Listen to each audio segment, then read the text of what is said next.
ये हम खर्तूम दारुल हुकूमत सूडान के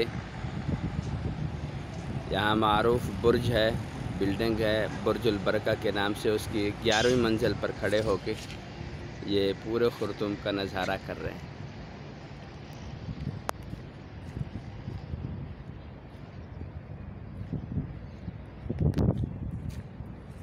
यह है बुर्जुल बरका की इमारत।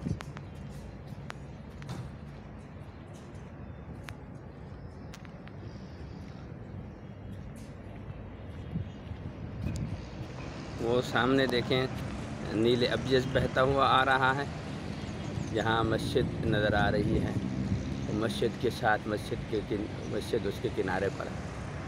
और यूँ आ जाएं, ये दूसरी तरफ वो एक टैंकी सी दूर से थोड़ी सी नज़र आ रही है।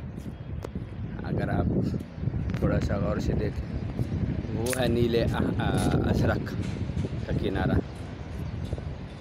ये है पूरा खर्तूम शहर का फ़िज़ाई नज़ारा हमने आपको करा दिया।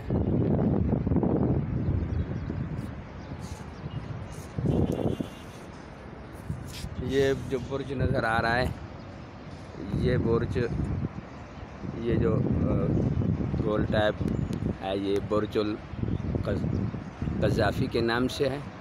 मुअम्मर अल क़ज़्ज़ाफ़ी के नाम से उसने इन्वेस्टमेंट करके ये बनाया था बुर्ज।